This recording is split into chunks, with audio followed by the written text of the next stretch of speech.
నాకు తెలిసిన ఒక ఆయన ఉన్నాడు, చిన్నప్పటి నుంచి పిల్లల్ని ఎంతో కష్టపడి చదివించుకున్నాడు. తిని తినక చాలా ఇబ్బందులు పడుతూ చదివించాడు. మొత్తం మీద అబ్బాయిది ఇంజనీరింగ్ పూర్తయింది, జాబ్ లో జాయిన్ అయ్యాడు. జీతం ఎంత అయ్యా అంటే 8,000. మెల్లిమెల్లిగా కంపెనీలు మారుతున్నాడు, 30,000 అయింది.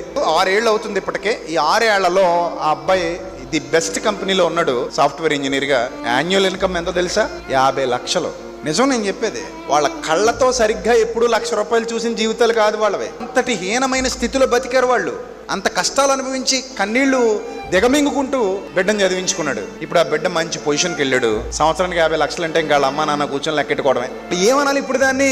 ఒక రకమైన అనుగ్రహైశ్వర్యం అనాలి అంతే. అప్పటి వరకు పెళ్లికి పిలవనేనోళ్ళు ఇంటికి వచ్చి మరీ బొట్టు పెట్టి అక్క మీరు దగ్గరుండి జరిపించాలని అంటారు. ఎందుకు అన్ని దగ్గరుండి ఎందుకు జరిపించాలి? 50 లక్షలు వస్తున్నాయి కాబట్టి సంవత్సరానికి. అప్పటి వరకు పిల్లలేమని అన్నోళ్ళు అసలు మేము చిన్నప్పుడే అనుకున్నాం వీడికి ఇద్దామని అంటారు. డబ్బులు ఏమనుకోండి దగ్గర కూడా రారు.